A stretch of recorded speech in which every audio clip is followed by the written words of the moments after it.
पढ़ाई का रास्ता मर्जी का नहीं होता कि जब मूड होगा तब पढ़ेंगे, ये गर्जी का होता है। गरज मतलब वजह, गरज मतलब सपना।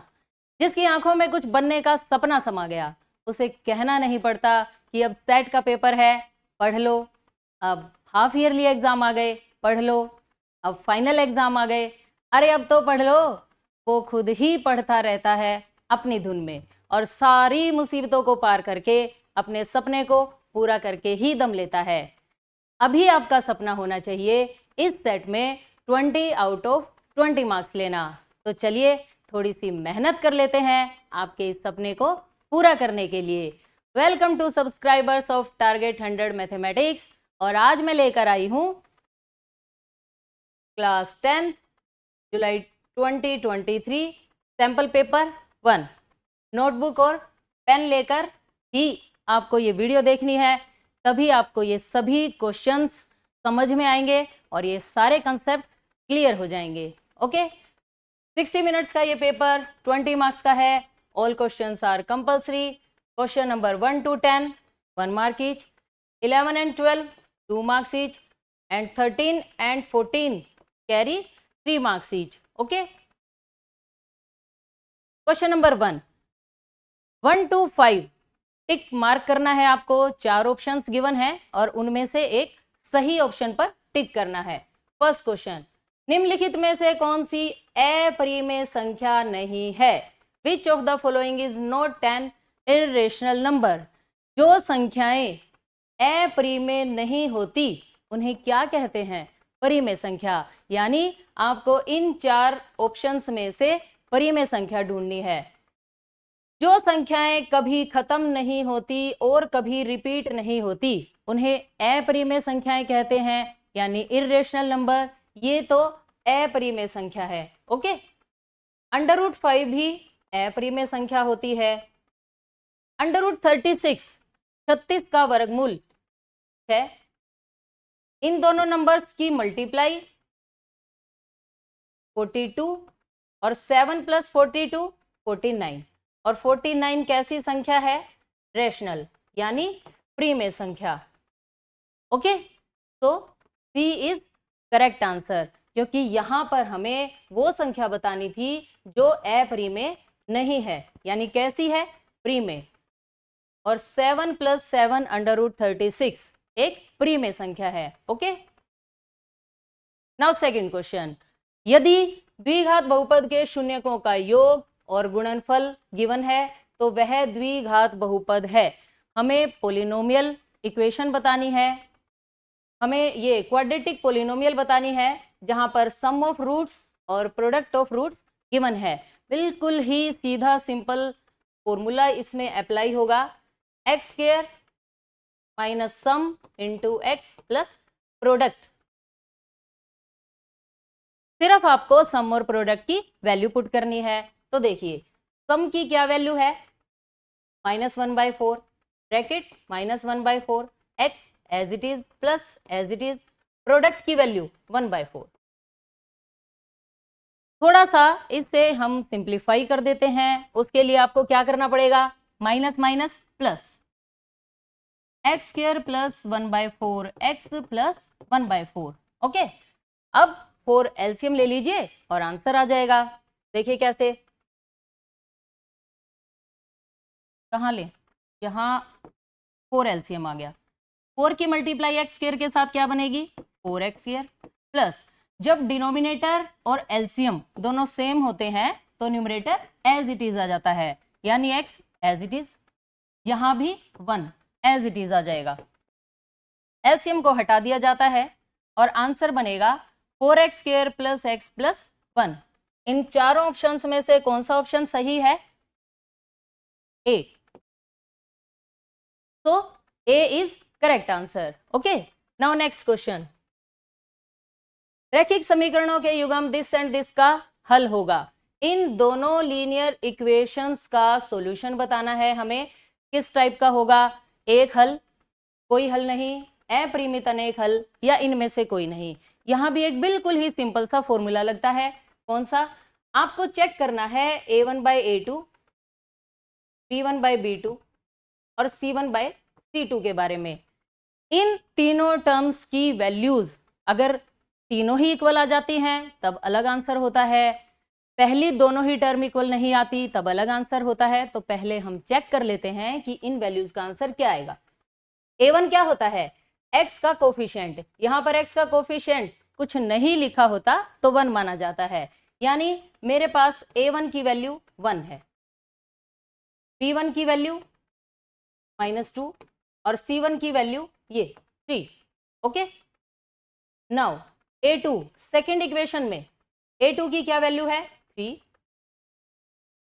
B2 की वैल्यू -6 और C2 की वैल्यू 9 है। ओके, अब हमें ये चेक करना है कि A1/A2 क्या बनेगा? 1/3, B1/B2 -2/-6 और -2/-6 को आप कैसे लिखेंगे? माइनस से माइनस कैंसिल हो जाएगा और 2 3 6 यानी 1/3। ये वैल्यू क्या आई? 1/3। नाउ C1/C2 ये 3/9 और 3/9 का क्या आंसर होता है? 1/3, यानी C1/C2 भी 1/3 है। और जब A1/A2 is equal to B1/B2 is equal to C1/C2 हो तब क्या आंसर होता है? अपरिमित अनेक हल। इसे आप याद रखेंगे, इनफाइनाइटली मैनी सॉल्यूशंस। ओके,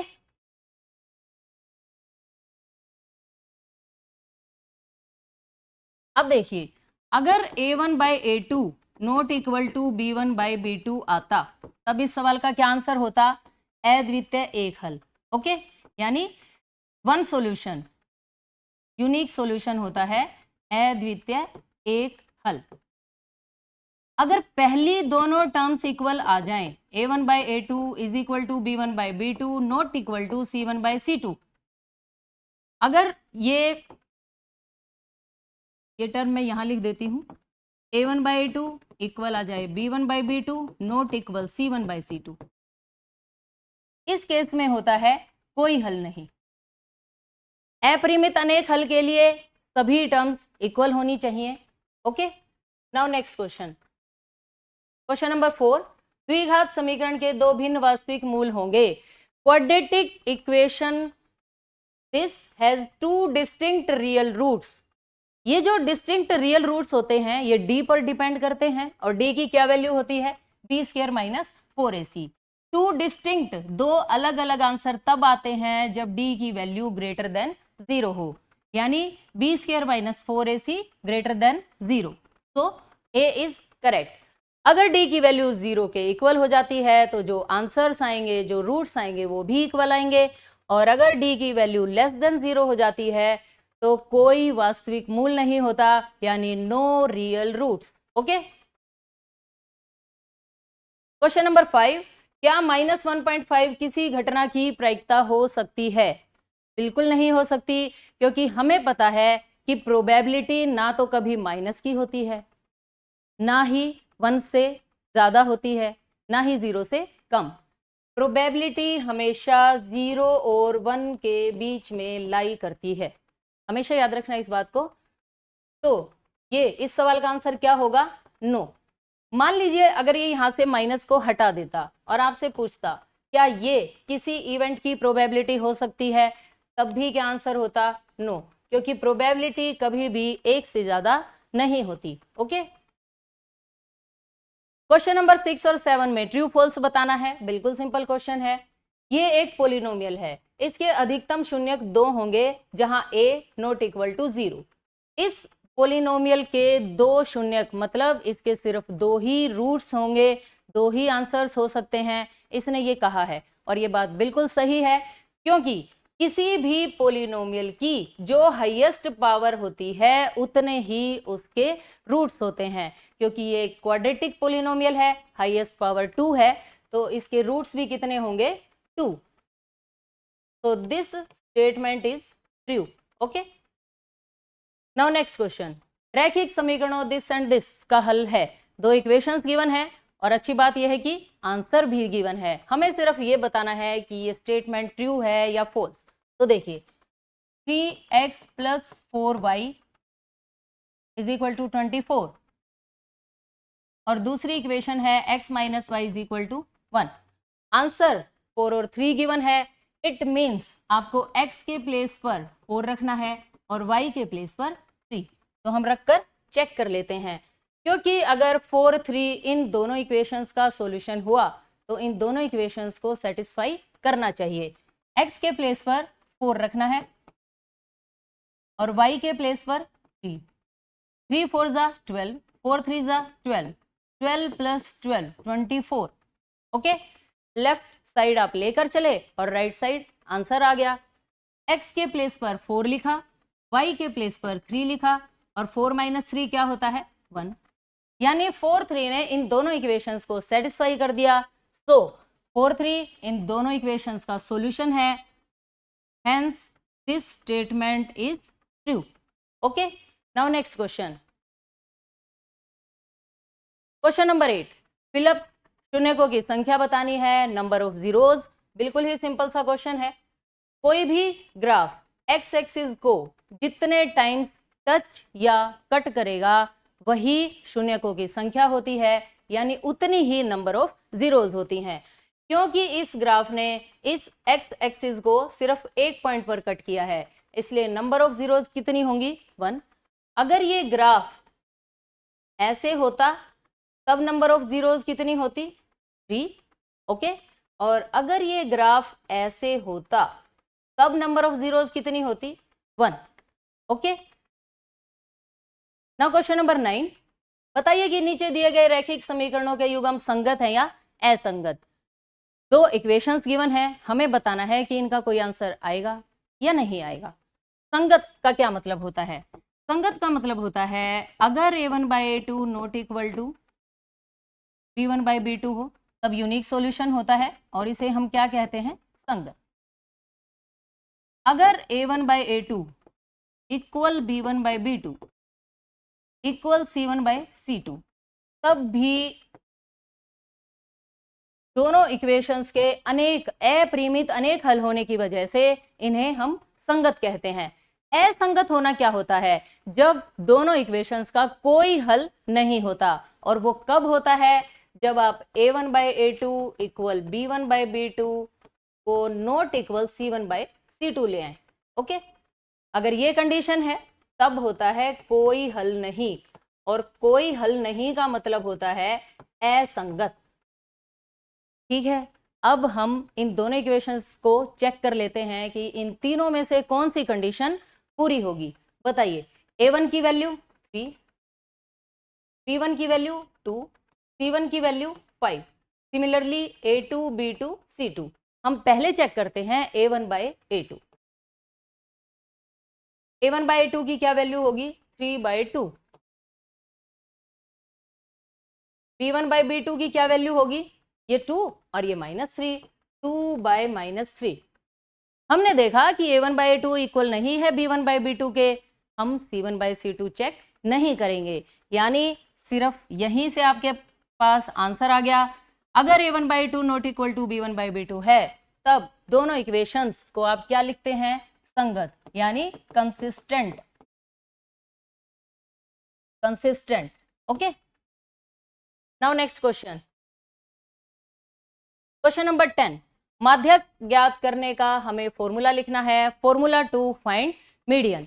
बड़ा ही सिंपल सा फॉर्मूला होता है L + n/2 - CF divided by F × H। L lower limit होती है, N सम होता है। अभी हम आगे क्वेश्चन करेंगे, वहां आपको ये सारी टर्म्स क्लियर हो जाएंगी। ये क्यूमुलेटिव फ्रीक्वेंसी होती है, संचयी बारंबारता, ये फ्रीक्वेंसी, और h होता है इंटरवल्स के बीच में जो डिफरेंस होता है उसकी value. Okay, now next question number 11। 5005 के अभाज्य गुणनखंड लिखो। Right the prime factors of 5005। 5005 के फैक्टर्स कैसे बनाते हैं देखिए ध्यान से। 5 से आपने इसे डिवाइड किया, 1001 आ गया। अब यूं लगता है कि ये नंबर आगे किसी से डिवाइड नहीं हो रहा, लेकिन ऐसा नहीं है। ये नंबर 7 से डिवाइड होता है। 7 1 जा 7, 7 4 जा 28, 7 3 जा 21, और अब आगे ये किससे डिवाइड होगा 11 से। ओके, 5005 के प्राइम फैक्टर्स लिखे जाएंगे 5 × 7 × 11 × 13। बस इसमें इतना ही आपको लिखना था। नाउ नेक्स्ट क्वेश्चन, निम्न द्विघात समीकरण के मूलों की प्रकृति ज्ञात कीजिए। यदि मूलों का अस्तित्व है तो उन्हें ज्ञात कीजिए। हमें इस इक्वेशन के नेचर ऑफ रूट्स के बारे में पता लगाना है, और नेचर ऑफ रूट्स किससे पता चलता है? डी की वैल्यू से। और डी की वैल्यू के लिए हमें क्या चाहिए? ए बी सी, तभी तो डी आएगा। ए क्या है? 2, बी क्या है? -6, और सी क्या है? +3, और डी क्या होता है? p² - 4ac। बस आपको ये वैल्यूज पुट करनी है, डी को कैलकुलेट करना है कि ये पॉजिटिव आया, नेगेटिव आएगा, या फिर 0 के इक्वल आएगा। b² की वैल्यू -6 का स्क्वायर -4, a की वैल्यू 2, c की वैल्यू 3। बताइए, 6 6 जा 36, 4 2 जा 8, 8 3 जा 24, ये आ गया 12। 36 - 24 = 12। और ये वैल्यू क्या है? ये वैल्यू बड़ी है 0 से। और जब जब भी d की वैल्यू 0 से बड़ी होती है तब हमें दो डिस्टिंक्ट अलग अलग इसके रूट्स मिलते हैं। यानी मूलों का अस्तित्व तो है, अगर है तो अब हम उन्हें फाइंड करेंगे। देखिए कैसे फाइंड करेंगे।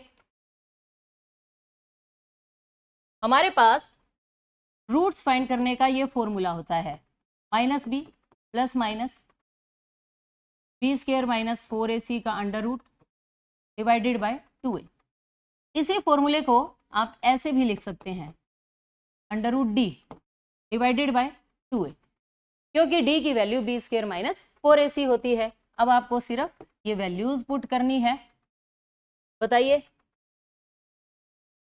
a की वैल्यू 2 है, b -6 है, और c की 3, और d की वैल्यू क्या है? 12। a2 b -6, a की वैल्यू 2 है, b की -6, c की वैल्यू 3 और d की वैल्यू 12। ये सभी वैल्यूज हम यहाँ पुट कर देते हैं। -b का मतलब b की वैल्यू -6 है तो डबल माइनस प्लस हो जाएगा, प्लस माइनस d की वैल्यू 12 है, a का डबल करना है, 2 2 जा 4, माइनस माइनस प्लस 12। 12 को आप क्या लिख सकते हैं? 4 3 जा 12, और 4 √ से बाहर आकर क्या बन जाएगा? 4 3 जा 12, 4 √ से बाहर आकर 2 बन जाएगा, और ये बनेगा 2 √3 डिवाइडेड बाय 4। न्यूमरेटर में से 2 को कॉमन लिखिए। जैसे ही आप 2 को कॉमन लिखेंगे 6 का क्या बन जाएगा? 3, क्योंकि कॉमन लेने का मतलब होता है डिवाइड करना। 2 3 जा 6, 2 1 जा 2, 1 लिखने की कोई जरूरत नहीं है। 4 एज इट इज, 2 से कैंसिल कर दीजिए, 2 2 जा 4। तो answer will be 3 ± √3 divided by 2। हमें रूट्स फाइंड करने थे और ये रूट्स आ गए। ओके, नाउ क्वेश्चन नंबर 13, निम्नलिखित बारंबारता बंटन किसी मोहल्ले के 68 उपभोक्ताओं की बिजली की मासिक खपत दर्शाता है। हमें फाइंड करना है माध्यक, माध्य और बहुलक। एक ही क्वेश्चन में तीनों चीजें ढूंढनी है और फिर इनकी तुलना करनी है, कंपैरिजन करना है। देखिए ये टेबल है, 65 से 85, 85 से 105, ये नंबर ऑफ कंज्यूमर्स हैं। सबसे पहले हम फाइंड करेंगे माध्यक। ओके, माध्यक के लिए वही सेम टेबल आपको ऐसे बनानी है, बस एक कॉलम और एक्स्ट्रा बनेगा CF का। CF होता है क्यूमुलेटिव फ्रीक्वेंसी, यानी संचयी बारंबारता। इसमें वैल्यूज कैसे लिखी जाती हैं? First value as it is 5 + 4 9, ऐसे आपको ऐड करना है, ठीक है। नाउ 13 + 9 22 + 20 42 + 14, इन दोनों नंबर्स को आप ऐड कीजिए और यहां लिख दीजिए। 56 में जब आप 8 ऐड करेंगे 64, 4 ऐड करेंगे 68, और आपकी कैलकुलेशन सही है या नहीं वो यहां से पता चल जाएगा। अगर ये दोनों टर्म्स सेम नहीं आई तो कैलकुलेशन सही नहीं है, और अगर सेम आ गई तो आपका एडिशन बिल्कुल सही है। अब माध्यक का क्या फॉर्मूला होता है? अभी अभी हम लिख कर आए हैं, L plus n/2 minus CF divided by F multiply by H। माध्यक के लिए आपको इसकी जरूरत पड़ती है। ये होती है n की वैल्यू, n ये होता है 68। आप इसका हाफ कर दीजिए। 68 का हाफ क्या होगा? 2 3 ज़ा 6, 2 4 ज़ा 8, 34। अब CF के पास जाइए और 34 से जो जस्ट अबोव नंबर है, थोड़ा सा जो बड़ा नंबर है, वो वाला काम का नंबर है, यानी ये रो काम की है। अंडरस्टैंड? इसमें से हमें सारी वैल्यूज मिल जाएंगी। L होती है लोअर लिमिट, यानी 125 प्लस n/2, ये है n का हाफ किया 34, ये मैंने 34 लिख दिया, माइनस CF, ये CF की लाइन है, ये रो काम की है। जो इससे जस्ट अबोव वाली वैल्यू होती है उसे CF के प्लेस पर पुट किया जाता है।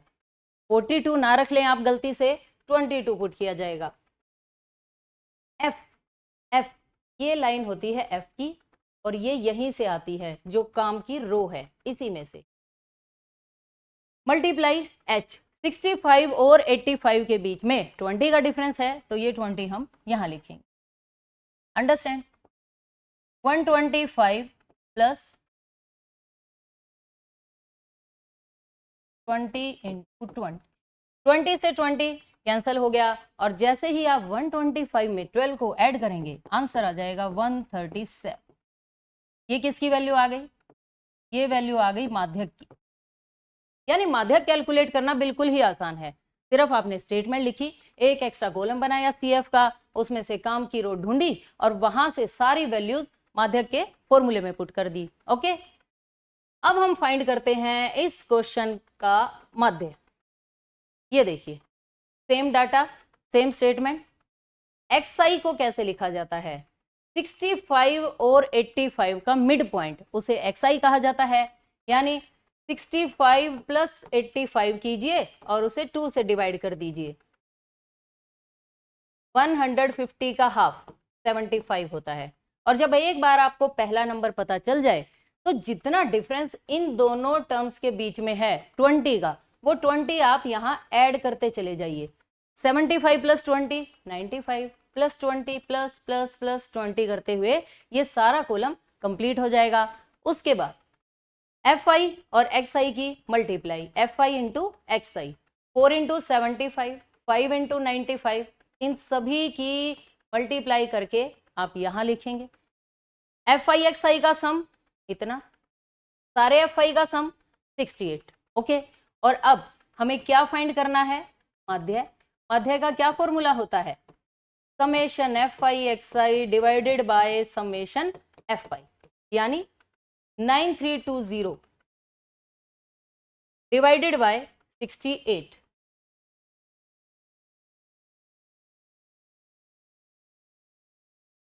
Divided by 68। जब आप इसे डिवाइड करेंगे तो आंसर आएगा 137.0588 समथिंग, इस तरह से। आपने देखा माध्य आया 137 और माध्यक अभी जो पहले हमने कैलकुलेट किया है वो 137 है। ये 137 से थोड़ा सा ज्यादा है। ओके, अभी हमें एक चीज और कैलकुलेट करनी है, क्या? बहुलक। ये देखिए, ये स्टेटमेंट है और यहां पर हमें बहुलक कैलकुलेट करना है। बहुलक तो सबसे आसान होता है, सिर्फ स्टेटमेंट का यूज करना है और कुछ भी नहीं। यहां आप ये देख लीजिए सबसे बड़ा नंबर कौन सा है? 20। बस मिल गई हमारे काम की रो। इस ऊपर वाली वैल्यू को कहते हैं F0, F1, F2। ओके, और इसका बहुलक का क्या फॉर्मूला होता है? बहुलक का फॉर्मूला होता है L plus F1 minus F0 divided by 2 F1 minus F0 minus F2 multiply by H। ये सारी वैल्यूज आपको यहां से मिल जाएंगी। L की वैल्यू 125 है और H की वैल्यू जो इनका डिफरेंस है 125 और 145 का डिफरेंस कितना है? 20। वैल्यू पुट करेंगे 125 प्लस F1 में से F0 घटाइए, 20 minus 13 divided by F1 का डबल, 20 का डबल 40, और इसमें से 13 और 14 को माइनस किया जाएगा। H की वैल्यू 20 है, इसलिए हम यहाँ 20 पुट कर देंगे। ओके, 125 प्लस 7, ये आ गया 40 माइनस 27, 13 मल्टीप्लाई 20। ओके, बस आपको इसे सिंप्लीफाई करना है और बहुलक की वैल्यू आ जाएगी। कोई टर्म यहाँ पर कैंसिल नहीं हो रही, इसलिए हम 7 और 20 की मल्टीप्लाई कर देंगे, यानी 125 प्लस 140 डिवाइडेड बाय 13। अब आपको यहाँ एलसीएम लेने की जरूरत नहीं है, आप सिर्फ 140 बाय 13 की वैल्यू ले आइए और उसको 125 में ऐड कर दीजिए। जब आप 13 से 140 को डिवाइड करेंगे तो 13 1 जा 13, फिर आगे नहीं जाएगा तो 0.76, कुछ इस तरह से वैल्यू आएगी। और 125 में जब आप 10.76 को ऐड करेंगे तो क्या मिलेगा, 135.76। ये किसकी वैल्यू आ गई, बहुलक की।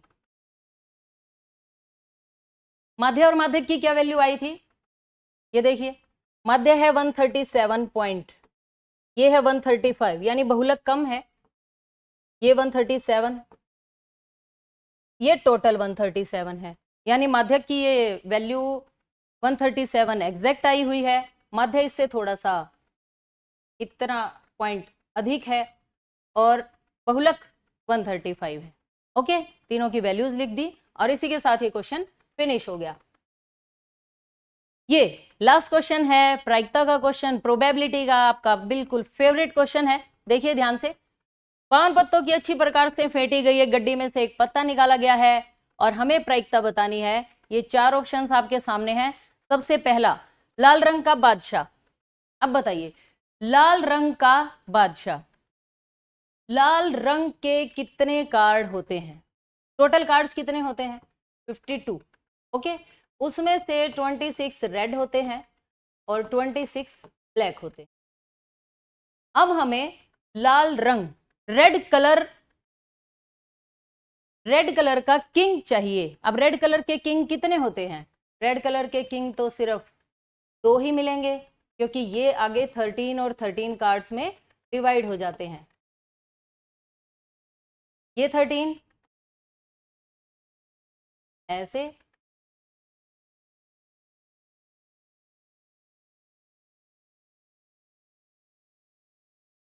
रेड कलर के कार्ड कौन कौन से होते हैं, हर्ट का रेड कलर होता है, और जो ब्रिक होता है, ईंट, डायमंड जिसको बोलते हैं, इसका कलर रेड होता है। ब्लैक कलर में ये वाली शेप होती है और ब्लैक कलर में ये वाली। ओके, अब हमें लाल रंग का बादशाह चाहिए, तो एक यहाँ पर है बादशाह, एक यहाँ पर किंग है रेड कलर का, तो हमारे पास कितने किंग है, सिर्फ 2, और टोटल कार्ड्स कितने हैं, 52। तो किंग ऑफ रेड कलर के लिए 2/52, इसे आप कैंसिल करेंगे, 2 2 जा 4, 2 6 जा 12, 1/26 आ जाएगा। अब एक फेस कार्ड अथवा तस्वीर वाला पत्ता, इन 52 कार्ड्स में जो ये 13 13 13 4 टाइम्स डिवीजन होता है, इसमें तस्वीर वाले पत्ते कितने होते हैं, किंग, क्वीन और जोकर, यानी के क्यू जे यहाँ, के क्यू जे यहाँ, यानी 3 + 3 + 3 + 3, यानी 12 कार्ड्स होते हैं जिन पर फोटो बनी होती है, तस्वीर बनी होती है। तो प्रोबेबिलिटी के लिए आप क्या लिखेंगे, 12/52, कैंसिल कर दीजिए, 4 3 जा 12, 4 1 जा 4, 4 3 जा 12। ओके, ए स्पेड यानी हुकुम का पत्ता। अब हुकुम के पत्ते कितने होते हैं, हुकुम के पत्ते होते हैं 13 डिवाइडेड बाय 52, कैंसिल करेंगे 1/4। ओके, ए रेड फेस कार्ड भी हो और रेड भी हो, रेड भी चाहिए और फेस कार्ड भी चाहिए, यानी 3 कार्ड्स यहां से आएंगे फेस के, 3 यहां से, रेड कलर, कितने कार्ड्स हो गए, 6/52, 2 से आप इसे कैंसिल करेंगे, 2 3 जा 6, 2 2 जा 4, 2 6 जा 12, 3/26, ये आंसर आ जाएगा। ओके, और इसी के साथ पहला सैंपल पेपर आपने कंप्लीट कर लिया है। मुझे उम्मीद है कि आपको ये सभी क्वेश्चंस अच्छे से समझ आ गए होंगे। इस वीडियो को ज़्यादा से ज़्यादा शेयर कीजिए और चैनल को सब्सक्राइब करना बिल्कुल ना भूलें, क्योंकि बहुत जल्दी सैंपल पेपर 2 की वीडियो भी आने वाली है। Thank you, bye bye, take care.